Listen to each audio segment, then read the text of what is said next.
Good evening, everybody. Welcome to Solo React Talk. This evening, I'm going to be reacting to The End and the Death, number 3, or part 3.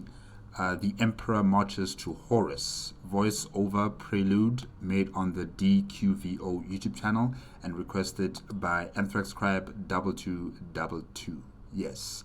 If you guys want to check out the original video as well as DQVO's YouTube channel, the links are going to be in the description below. If you want to check out my previous reaction to other DQVO videos pertaining to Warhammer 40k, remember that the reaction playlist card is going to be at the top right here. And yes, let us continue with the DQVO marathon requested by AnthraxCrab2222. 3, 2, 1, go.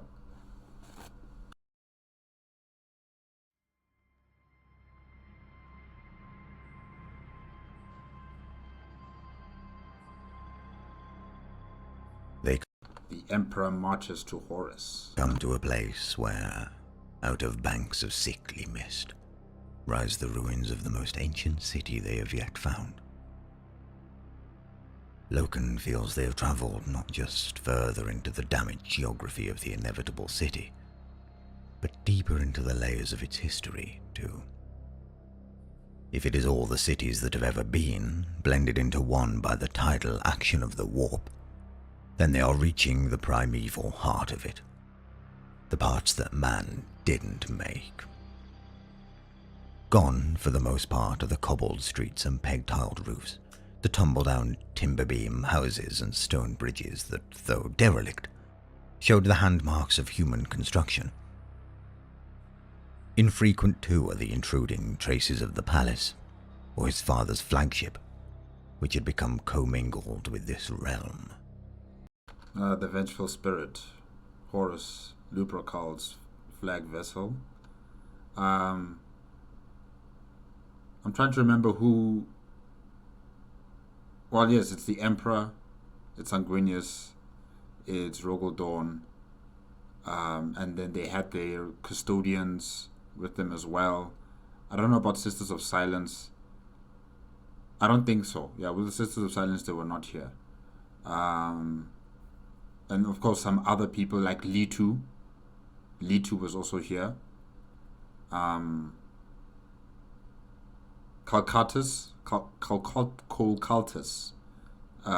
very important custodian who helped the Emperor when he was fighting against Horus.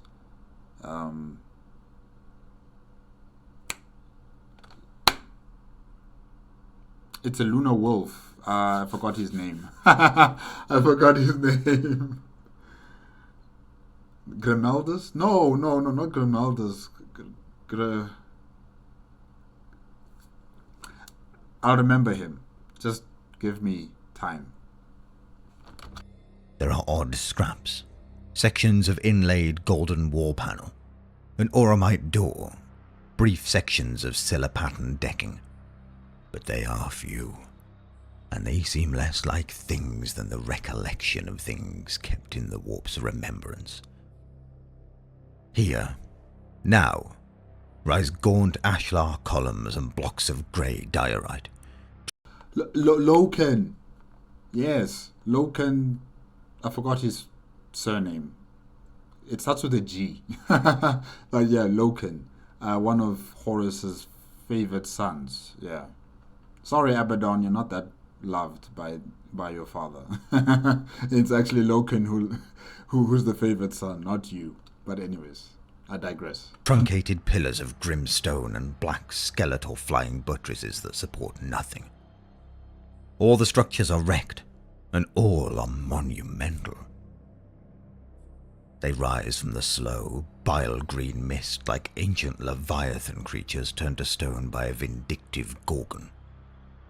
Some are caked in acid yellow lichen, or lurid scarlet moss. They show no signs of human toolwork or terrestrial manufacture, and the scale of the arches and doorways dwarfs even the gleaming golden figure that Loken and the others are following. The sight looks like some citadel that has risen from an oceanic gulf after eons of submerged slumber. And I'm sorry, guys. I'm just trying to remember all the people who were following, the Emperor and the other Primarchs. There were 2 or 3 Perpetuals who also were on this mission, I think. I know that they tried to convince the Emperor not to commence with his Plan B in becoming the Dark King, right? And I think it was Litu and Calcatus. Is that how you pronounce his name? Calcatus? Yes, him. And I think also Loken convinced the Emperor. And of course the Perpetuals that were with them. I can't remember their names right now. But yes, all of these people convinced the Emperor not to commence his Plan B in becoming the Dark King. And the Emperor then decided that he was just going to head straight to Horus to, stop him. Yeah. Or perhaps the fathomless dark waters that concealed it have somehow drained away and left it, steaming and exposed, open to the air. Above, the brimstone clouds of the warp storm swirl in a thunderhead 1,000 kilometers wide, laced with veins of pink lightning and vivid fuchsia flashes. It comes as little surprise that the never-born breeds lurking in these ruins are similarly the biggest and most ancient yet. They have fought many demon things since they parted company with the Perpetuals, Pearson and Grammaticus. Aha, Pearson and Grammaticus. Okay. Wait, what are their first names?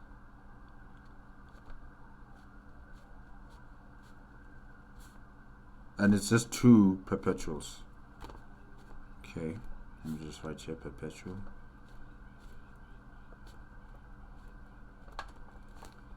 Okay. They have hacked their path through night-haunting ghouls and horned goatkin in cobbled lanes, and rent their way past tentacled horrors and bone-winged vultures on crumbling aqueducts and cracked stone causeways. Loken's armor, like Litu's and the Preconsuls, is badged with demon ichor and never-born gore. But blood does not seem to adhere to the Emperor's gleaming plate. Yeah, his aura, does not allow any demon filth to touch him. I remember when he was with his 10,000 fighting against the demons, and the demon blood washed over the custodians, but never the Emperor. Something stirs in the mist to oppose them. It is gargantuan and oil black, the size of a palace gateway. Its true shape is hard to discern, for it has little symmetry. Glossy wet pseudopods writhe like seaweed in a current, and thorned insectile legs as thick as trees raise it out of the murk. Ew. What is this thing? Immense horns, as dry and cracked as those of an old cattle skull, curve from the dark cliff of its brow. It glistens wet, dripping, and it wears a cloak of blinking, sightless eyes like a skein of bubbles. Loken, Litu, and even Kekaltas balk at the mass of it, but the golden figure ahead of them does not falter. The Emperor. Every step of the way he has not broken stride. He has maintained his urgent pace, fighting on the move, killing his way onwards, refusing to be slowed down or delayed. The Emperor, a lustrous golden shape made tiny by the behemoth ahead, increases his step. He starts to stride, then run, his warblade looping in his hand until the blade catches fire. Ashamed of their momentary hesitation, Loken, Kekaltas, and Litu rush to follow him. The never-born giant is completely silent. It utters no roar, nor growl, nor voice of any kind. The only sounds the wet slap of its moving bulk, the thump of its tread, the crack and cascade of the pillars and ashlar blocks that it brushes against and knocks down, and the constant spatter of liquid and loose eyes streaming off its flank and splashing the ground. Ew. And yet again, DQVO with the music. Yes. The Emperor is moving like a sprinter, head down, his stride long and sure. He races at the beast with the accelerating focus of a savannah cat chasing down its prey. Tentacles, black and grease-sheen, lash and snake whipping like the bandoleros and ribbon pennants of a black legion.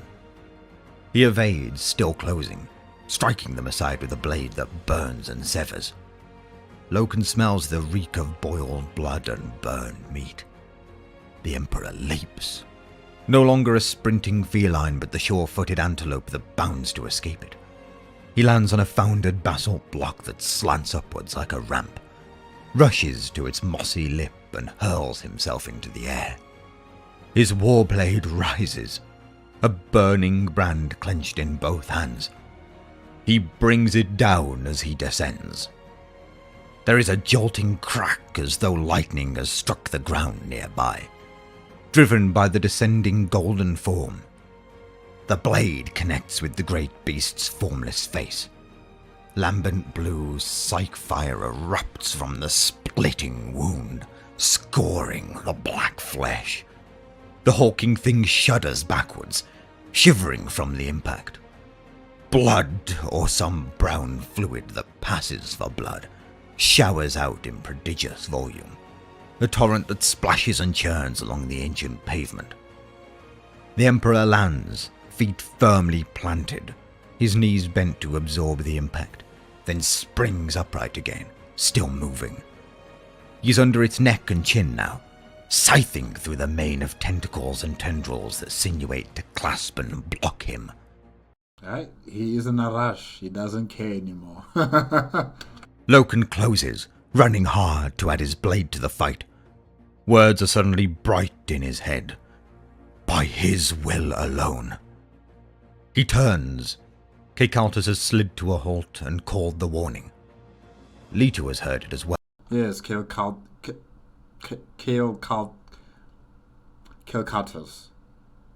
Yeah. And broken his charge. Neverborn shapes are swarming through the ruins on either side of them, seeking to encircle the four warriors and drive them towards the great beast. Some are shaggy humanoids with cloven feet and short, sharp cervine horns jutting backwards from their long, equine skulls. Die, demons. Just die. They snort and whinny, eyes mad, and wield flint axes and ironwood clubs. Others are hairless, eyeless brutes the size of bologrins, hunch-shouldered and dagger-toothed, their filthy hides painted with ritual designs. None of them are less than 3 meters tall. They rush in from both sides and from behind, leaping from stone blocks or emerging from the shadows between broken columns. They utter a war cry as they come.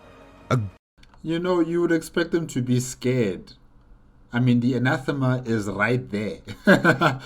Yes, you are fighting against people who are not the anathema, but his aura and presence still permeates around where you guys are going to fight.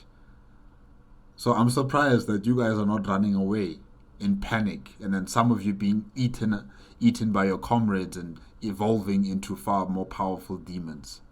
Yeah. Guttural ululation in some alien tongue that, though Loken can't understand it, feels like an expression of his father's name. The anathema. The 3 warriors meet the brute attack with a rage of their own. The Preconsul's guardian spear whirls and slices like an immaculate parade ground display, pulling arcs of blood through the air like streamers. Leto holds his ground with scrupulous technique, turning and thrusting, the loaned blade mourn it all, with utter confidence now he has grown to know its balance and character. Loken plows into the foe instead of waiting for them to come to him. Once more, the Emperor has shared his strength with the last loyal son of Horus, channeling a fire through Loken's soul that lights up Rubio's sword with such force no materia can stop it. Nice. It goes through hide and meat, through tusk and bone, through wood and iron. The Neverborn try to overcome him with sheer numbers, massing around him, clubbing and tearing and grappling, but flint blades shatter like ice against his carapace, and his fist breaks as many skulls as his blade opens throats. He is quickly hosed in gore that smokes like acid and sticks like treacle. Ew. A great cry shakes the air, a profound bellow that shivers even the largest slabs of stone around them. The abhuman Neverborn, still alive, recoil and flee, shrieking back into the shadows and the mist. The great demon beast has made the first and only utterance of its life, a death cry of Anathema! of despair, perhaps, or disbelief. When Loken turns to look, he sees the colossal black form rolled onto its side like a beached whale, two spider legs upraised and curled like broken masts, steam oozing from the deep lacerations that score its flank and breast. The Emperor is astride it, drawing his warblade free from the fatal wound. He jumps down off its bulk and, without a backward look to his companions, resumes his onward stride. Yeah, he definitely is in a rush. He doesn't give a damn anymore. They hurry to follow, passing close to the dead beast's massive carcass. Blood and tainted liquor is still pouring out of it like water from burst pipes or rain from busted gutters. The torrents fall with such force they raise a fetid fume of moisture and spray in which eerie rainbows shimmer. The trio wade through the lake of blood, slowly expanding around the monstrous corpse. Beyond, the ancient stone path threads through the silent cyclopean ruins and fog-shrouded hollows. Unseen things call out in the darkness, the harsh shriek of loons, the screech of owls. From everywhere comes the burbled chorus of amphibians, lurking in pools and waterlogged stone cisterns, and in the marsh depressions where the mist is thickest. The toad song and frog throat babble is a constant drone, and the longer Loken hears it, the more it resembles the modulated pulse chatter of 1,000 Norse code units broadcasting at once. There is a sound behind it, like the sigh of the wind. It's whispering. It's the rustling dry spit of firewood eaten by flames.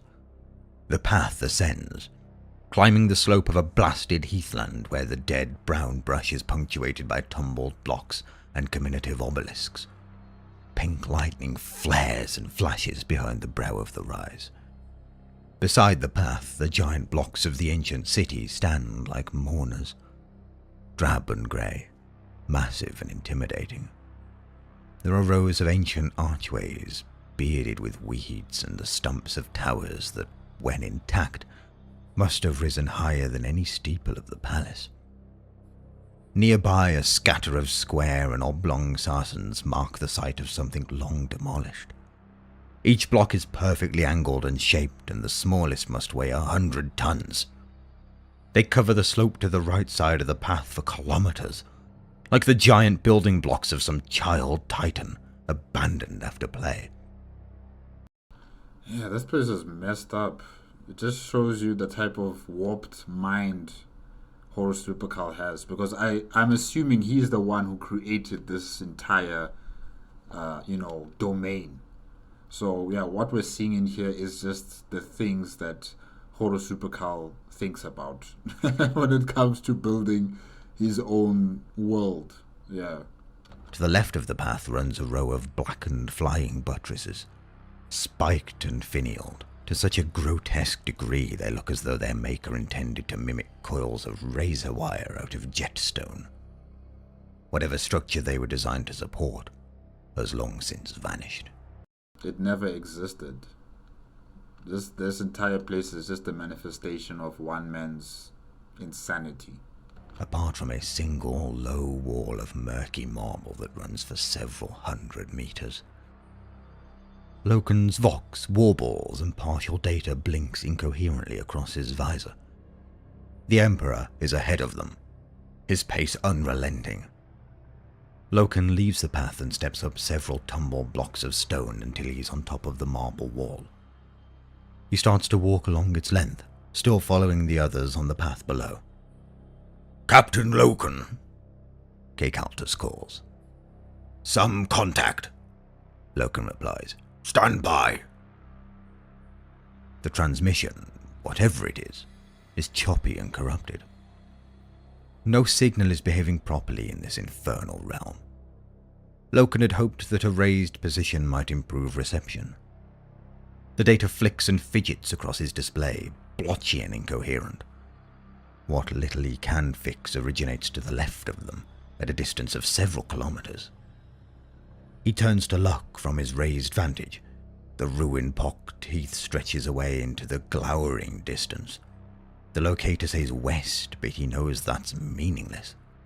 The compass has no cardinal points here, in a place where even time has no direction. "Rejoin us, Captain Loken," Kekaltus instructs from below. They are leaving him behind. "1 moment," Loken replies. He jumps up magnification, scanning the horizon, adding a tactical overmap that slackly but not unexpectedly zeroes on all values. Far away, 10 kilometers at least, the scrubby brown heathland gives way to a flatter dust bowl of alkali and loess, more like the dry wasteland they left behind hours earlier. He can make out a jumble of ruins, the scrappy derelict husk of the inevitable city, stretching out interminably. There is a shape of some size. He realizes that it's part of a Terran orbital blade, a massive segment of one of the suborbital arcologies that formed airborne continents before the throne world fell. Airborne continents? Whoa. It lies, crumpled and uneven like a discarded mattress across part of the ruined city. Extreme magnification shows the distinct flash and spark of weapons fire. He scans the data channels again, subjecting them to the deepest signal analysis his armor can provide. He isolates partial snatches of Orse code and fragments of marker icons. "Pre-console," he calls. "Captain, I'm detecting forces engaged 10 kilometers west." He pauses, realizes the redundancy of the statement, and points instead. 10 kilometers that way." Okay, Loken, so what do you want us to do about that? 10 kilometers away? The Emperor is moving forward.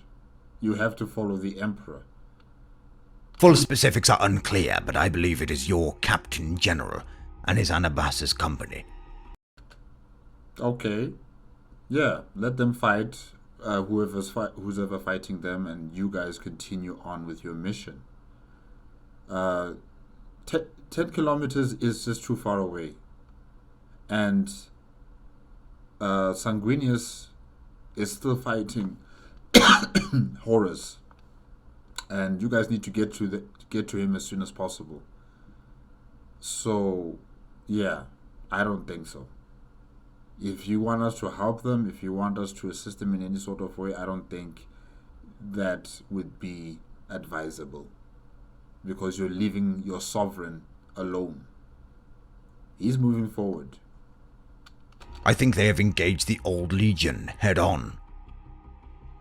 On the path below, Kekaltus and Litu stop and look up at him. "Should we signal them?" Loken asks.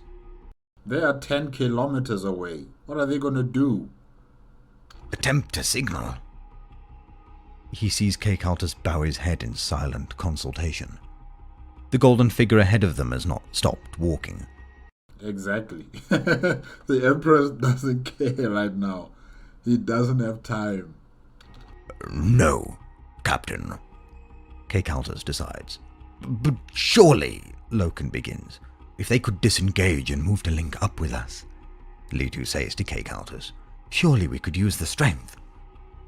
Yeah, you could, but they're 10 kilometers away. No, we cannot wait for them. "Or help them," Loken adds, leaping down from the marble wall and landing on his feet beside them. "The situation seems severe. I can't give accurate numbers, but the 16th is there, and the word bearers too. I believe they are led by First Captain Abaddon." "Believe," asks Kikaltus. A partial tag marker, says Loken. An old friend, asks Litu. Loken glances at him. It seems so odd for someone not to know Abaddon by name or reputation. Why would the first Astartes need to know about Abaddon the spoiler? No, Litu's just he's with the mother of the Primarchs. Okay, he is a guardian of the mother of the Primarchs. It is you guys who should know him. Really, it should be the other way around. We will take no action, Captain, says Kikaltus and turns to continue on his way. Preconsul! Loken snaps. My King of Ages is aware, says Kikaltus. He is determined that the Captain General and his companions are providing us with an effective diversion. They are keeping a significant portion of the First Found's garrison aboard this ship, occupied. This ship? It is beyond Loken's ability to accept the idea that all of this wasteland, this endless city, this eternal psychoscape is somehow still contained within the structure of the vengeful spirit. Don't dwell on it too much, Loken. This is the warp. Anything is possible with the warp. Anything is, anything that is bounded to your imagination is possible in the warp as well. So don't dwell on the logic of this place. It is illogical. We continue, says Kikaltus. And for all you know, that might be a mirage. It might be an illusion of some sort. What if you reach there after 10 kilometers and you find that there's nothing there? It's just another trick and a ploy by Horus to make sure that you guys waste more time in following fool's errands all around the place. And that is why the Emperor is just moving straight forward. He doesn't have time. He doesn't have time for distractions. The Captain General and his companions may die, says Loken. Then they will have done so with dignity and valor, and they will have helped us to achieve a successful closure of this venture. Exactly. Loken and Litu glance at each other. The Preconsul's voice is so cold, so analytical and flat in its effect. Yes, he is a custodian. What do you guys expect? The Emperor's mind is set. They are not stopping for anything. Loken and Erda's legionary fall in step behind the Preconsul. The wind has picked up, biting across the heath and nodding the dry, russet brush and spina. Lightning, shocking pink and neon bright, tears the pyrocumulus cloud cover. Beyond the crest of the hill, an army waits for them. The word-bearers are drawn up in company strength. 100 men with some cataphracti and several Leviathan siege dreadnoughts that tower over the Astartes. Ooh, Leviathan siege dreadnoughts. Fancy. Broad and heavy. Behind them rises a pile of giant granite blocks, stacked and wedged haphazardly so as to form a crude stepped pyramid. An artificial mountain. From its darkness the buzz and sputter of whispers fills the air. The mountain has a yawning mouth, a jagged gateway of stupendous height that the word-bearers have drawn up to guard. The Emperor and his 3 companions come to a halt at the top of the hill. It would appear to me that the word-bearers have forgotten what the Emperor did to them on Monarchia. How he made them kneel on the floor. He's going to do that again to you guys. Clearly, you have forgotten who you're messing with. Good luck. The overgrown path they were following snakes down through the parch brush of the heathland and winds like a thread, all the way to the mountain's moor. The traitor company straddles that path in wide formation. They stand, motionless, but for the sway of their banners in the heathland wind. Loken surveys the unmoving ranks, the glowering visors, the deep-set darkness of their eye slits in which yellow dots glint. The feathered broom crests and plumes of officers, The studded pauldrons and weathered plate, the grilled snouts and cage masks, the breeze-tugged tabards, the implacable set of iron-heavy boots and sabatons, the heinous script etched on ceramite or inked on fluttering parchments, wax-sealed to armor joints. Their poses are utterly defiant, yet casual. Hammers leant across shoulders, long swords and chain blades resting tip down. You know, or maybe these word bearers weren't there at Malakia. Maybe they weren't there. Maybe they just don't know who that is in front of them. Maybe they just don't know who the emperor is. They're just seeing a glowing person like, just another target. We could kill him. Mauls carried crosswise at hip height in both hands, great swords set upright at sides like spears.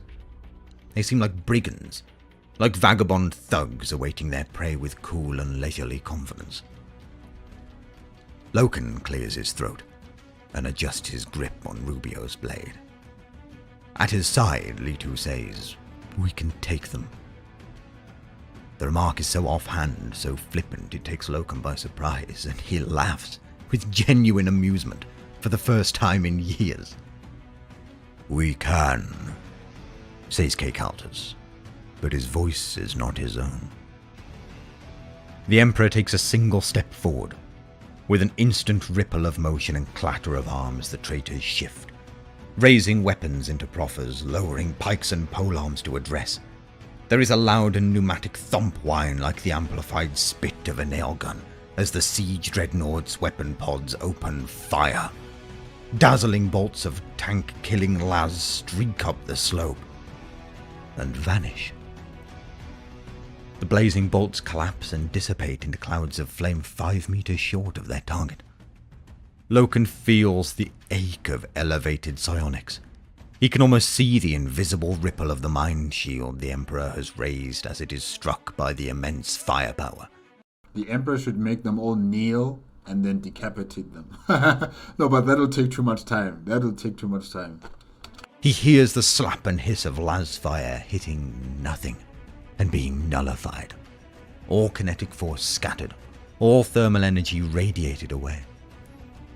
Then the ache increases so sharply, Loken feels it in the sinus cavities of his head. His ears throb. The Emperor takes another step. He is raising his power claw, his warblade held low at his side in the other hand. Dazzling voltaics, that startlingly pure Hizdirit blue accumulate in his palm and coil between his finger claws, jumping like plasma strings. He lets the gathered lightning go. It arcs from his raised hand, faults the sky above the blasted heath, and strikes the ground just short of the traitor mass.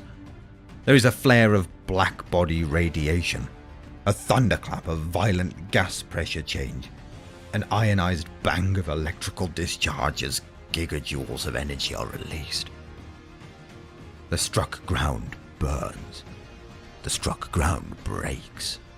The shockwave widens, propagating plasmic fire that rolls into the word-bearer's lines, annihilating the ground into churning ash and obliterating the ranks of warriors standing upon it. They disintegrate, one by one. It's like a chain lightning. Shredded by heat and fire, hurled into the air, fused armor plates and scorched weapons spinning out of the destruction as debris that scatters, smoldering in a wide swath across the landscape. Nothing organic survives. The rolling wave of shock fire sweeps through the entire cohort, unstoppable, consuming everything, burning men whole like twig effigies, melting ceramite, igniting banners that burn wildly as they slump and fall. Cataphracti melt like wax. The siege dreadnoughts, stubborn and defiant with their great armored bulks, burn with blue fire like drop pods on re-entry, and then burst, one by one, in titanic explosions as their payloads cook off. Yeah, the Emperor's is a one-man army, clearly, in these types of situations. When the glare fades and the ache subsides, there is nothing left, apart from an acre or two of churned and blackened ground. Fragments of plate and heat-darkened armor segments litter the burn area, and the heathland wind drives the hot smoke sideways in a long, white plume. The Emperor resumes his advance, following the path down the slope. His 3 companions follow. The brush on either side of them is burning in many places where superheated, outthrown debris has ignited the dry spina and scrub, like some moorland clearance. The brown undergrowth squirming with the gold and amber worms of slow-burning roots. The quartet approaches the mouth of the mountain and passes under its shadow. Inside, the darkness is palpable, enclosing them like heavy felt. After a few steps, the Emperor increases his radiance to drive it back, his ornate armor glowing with an inner light that suffuses the blackness. By that light, as they advance, they see the gloomy mausoleum majesty of the inner chambers. It is like a tomb, but one long robbed out. The echoes of their footsteps circle back to them from the high and shadowed ceilings. Beyond a third great arch, the tomb dwindles, or rather, mingles. The psychotexture becomes something else, the bare stone walls of flaked marble and granite upon which can be seen the blurred figurings of long-lost inscriptions and reliefs begin to merge with plates of metal and corroded stanchions. Loken knows it at once. The vengeful spirit, which they have been inside all along, is slowly making itself visible again. Cables hang and drape in slack loops from the ruptured ceiling, the severed ends hissing and spitting weak sparks of power. The deck plates and underfloor gravitic grids and crumpled, torn loose rivets snapped and scattered. Loken feels the irregular and uneven pools of artificial gravity they generate. Patches where he almost floats, and patches where he feels anchored like an anvil. It seems like the materium and the immaterium, worlds are colliding in the vengeful spirit, and the vengeful spirit, I don't know if the machine spirit of this ship is feeling any pain. But it does seem like there's some sort of cancer that has affected the ship due to Horus Lupercal and his powers, and the fact that he can create a warp dimension, a mini dimension of his own creation and mind, just pops into existence aboard this vessel. It's like 2 worlds colliding, and the vengeful spirit itself is collapsing under the sheer weight of this reality that Horus has been able to create or manifest. Yeah. He sees tortured bulkheads, slabs of adamantine and plasteel ruptured and mutilated by the caress of chaotic power. They smell smoke, the stale odor of a fire extinguished and the rank stench of death. There is a carnal house, an ossuary, a place of extinction and grave mold. Sacrifice has been made here, and recently. Some thrice damned rite. A savage offering at the altar of a butcher god. Must be corn. Something has died. Something else has lived on, in a way that it should not have. The air is full of whispers, a rasping hymn of emptiness.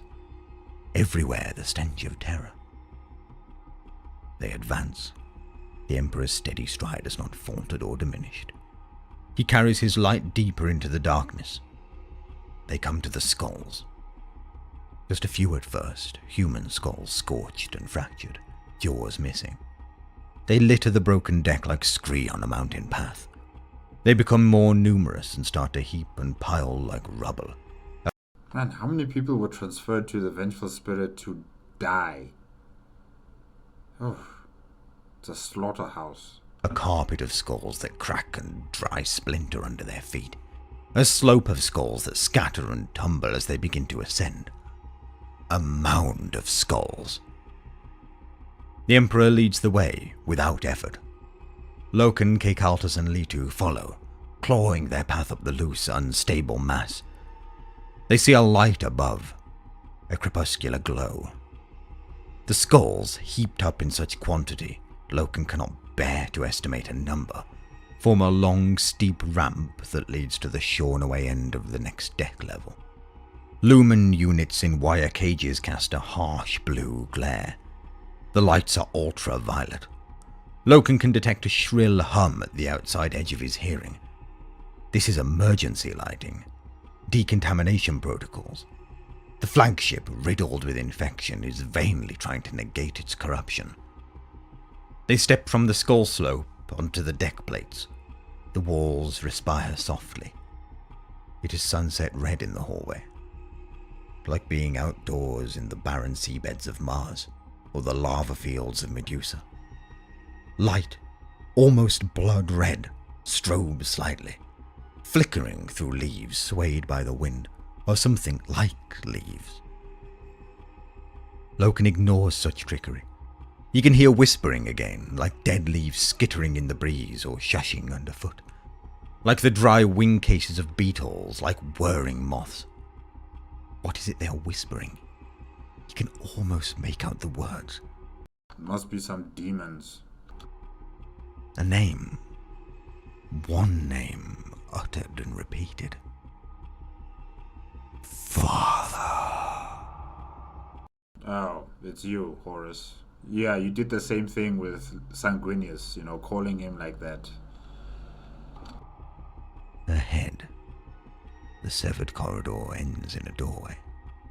Its frame is made of carved human bone. They step through it and find themselves in a narrow tunnel. It is barely wide enough for them to move along it, the black wall sheer on either hand. Loken looks up and sees that the walls soar high above him. It's not a tunnel, it's a tight ravine, a fissured seam split between the towering cliffs. They advance. The ground is damp, dark rock so smooth it seems to have been worn by millennia of footsteps, all making the same dread pilgrimage they are undertaking. After 30 meters, the crevasse starts to taper. The walls become closer, constricting them. Man, this is reminding me of Sanguinius. He also went through the same pathway, and he barely made it because he has those wings. Now imagine the Emperor. The Emperor is huge, and he's also cladded with that golden armor. It must be difficult. Loken thinks he can see a vertical bar of pale light far ahead. They are forced to turn sideways and edge their way along to fit. It is claustrophobic. Despite the endless space above, the cliff walls compress and scrape against their armor. Loken can see that the cliffs are made of human bones, braided together like sheaves. They are dripping wet, oily with black ooze. Another few sideways steps and Loken begins to wonder if the crevasse will taper so much they will be unable to continue. It begins to feel as though the walls will wedge them tight or clench them together and crush them. The Emperor, by far the largest of the four of them, leads the way. He is impatient and has no time for the obstacles the pyrotexture throws at him, or for any ritual meaning or symbolic significance in the procession of stages they are being made to follow to gain access to the shrine. For a shrine it most surely is. A shrine, a lair, a god nest. He has no intention of observing the decreed rites of entry and submission. He halts and passes his warblade to Kekaltas. The massive sword is a burden, even for the mighty companion. The Emperor places his hand flat on the wall of the narrow defile. He presses. Nothing happens at first. Then Loken hears a grinding rumble. Scraps of rock, pebbles and dust patter down from high above. Looks like he's going to produce some sort of psychic push. The cliff walls slowly part, scraping aside, forced by inhuman strength as the Emperor slowly flexes and straightens his arms. Now the gap is wide enough. The Emperor lowers his hands, reclaims his blade, and walks on. They step into the open. The Lupercal Court. Loken knows what it is, though he has never seen the place before. Really? You haven't seen the throne room in before the Horus heresy? Wow, okay. He stares at the vast space, the fluted columns, the arches springing from their imposts to support the towering ribcage of the ceiling. The floor of mirror-polished stone reflects none of them except the golden shimmer of the Emperor. The scale is vast and damning, a belittling, artificial, infinite. Loken gazes at the horror of it, the oppressive space, the constricting immensity. It is a necrotic cathedral of graven ebony and gothic black marble. It is a carrion temple of oblivion, lit by a rancid glow of bloodlight. Loken hears Litu gasp. He turns and sees the angel. The bright lord of Baal, head bowed and turned to the left, is crucified against the far wall. He hangs like an icon or relic, a sacred sigil to be worshipped and knelt before. His There you are, Sanguinius. arms and wings are outstretched, his golden war gear dented and torn. Too many, far too many black spikes have been driven through his body and limbs. The black wall beneath his arms and feet is washed red with the blood that has run down to pool beneath him in the litter of white feathers. And to think how brutal his murder was at the hands of Horus with Worldbreaker. Worldbreaker, that maul. Oof. No, murmurs Loken. No. My king, Caecaltus says, showing the first emotion, true compassion, that Loken has ever known him express. The preconsul is genuinely shocked. He knows too well that Sanguinius prophesied his own death, and despite his father's efforts, went to meet it. He is braced to bear his master's grief. None comes. The Emperor ignores his companion. He steps towards the body on the wall. When he rejected the promise of godhood, he excised a great deal of his emotional core, too. He numbered his feelings so that crimes like that could not be turned into weapons against him. Well, I guess it worked. Take him down. Loken and Caecaltus hurry forward and try to pluck out the black iron nails. Litu looks at the Emperor. Is it here? He asks. Oh, you mean Horus? Oh yeah, he's here. He's just skulking and enjoying, the scenery of his father and everybody else. Only unafraid of the master of mankind, but terrified of what the answer might be. Yes, Ellie too. Horus smiles. The cathedral shifts. Loken and Caecaltus turn.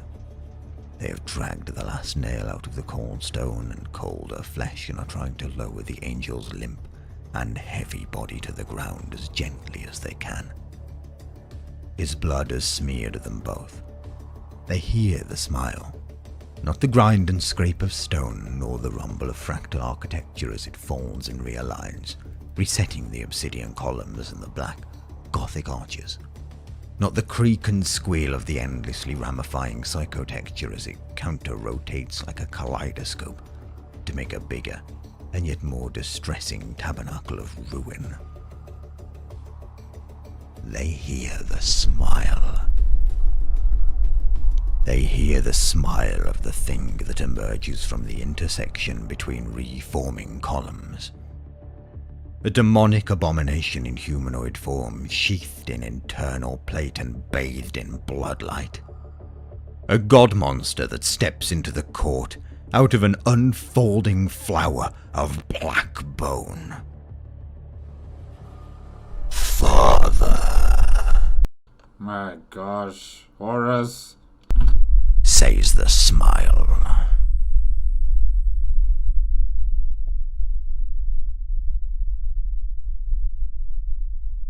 Greetings, one and all. If you enjoyed that, you can support me on my Patreon, Discord, Redbubble, or with a channel membership, or simply like, comment, and subscribe to catch any future DQVO videos. And as always, my thanks for watching. Oh, all right. Yeah, that was The End and the Death. Number 3, The Emperor Marches to Horus. Voiceover prelude made on the DQVO YouTube channel.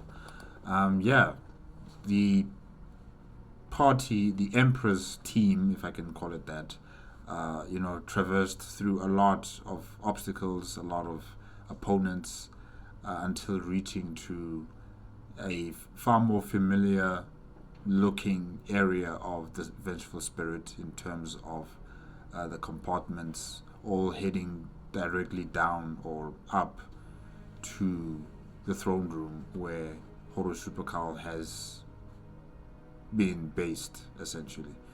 And yeah, the Emperor, he didn't want to wait for anybody. He didn't want to be distracted. Anything that's in front that is threatening him will be dead. Anything to this, should I say behind, or to the left or to the right, that is just distractions, and he doesn't have time to be wasting. He needs to get to Horus as soon as possible. And yeah, they did. They really did get to his throne room really quick, and only to find that Sanguinius is dead, and it's too late to save him. It's very wrong what Horus did there, like putting in those black rods into the body and hanging it up. That was just so unnecessary. And like I stated before, I still remember how he was brutally murdered by Horus with Worldbreaker. It was terrible. It was terrible.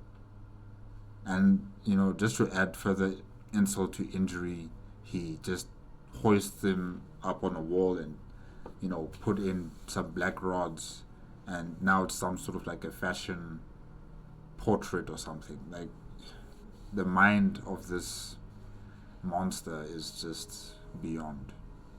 And yeah, the Emperor has suppressed his emotions, making sure that he will not be manipulated by Horus, whatever he wants to say to the Emperor. And yeah, we'll just have to wait and see how long can he keep that up, locking away his emotions and just focusing on battling Horus Lupercal. Yeah, we'll just have to wait and see. Alright, guys, yeah, that is it with this video. Let me just check the title again. Oh yeah, The End and the Death, number 3, The Emperor Marches to Horus. Remember, if you want to check out the original video as well as DQVO YouTube channel, the links are going to be in the description below. Thank you again to AnthraxCrab2222 for the request. And remember, guys, if you want to check out my previous reaction to other DQVO videos, the reaction playlist card is going to be at the top right here. If you want to check what's going to be next in terms of reactions, you'll find it this side. Wait, let me just check what is it that I'm going to be reacting to next.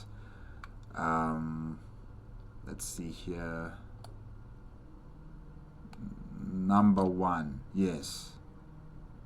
The End and the Death, number 3, The Emperor Confronts Horus. Voice over part 1. That is what is coming next. And yeah, hopefully I'll see you guys there for that video. Remember, if you like my reaction, give it a like, comment, and subscribe to my channel. Click on the notification bell if you want to be up to date with my latest videos. And I'll see you guys in the next one. Right.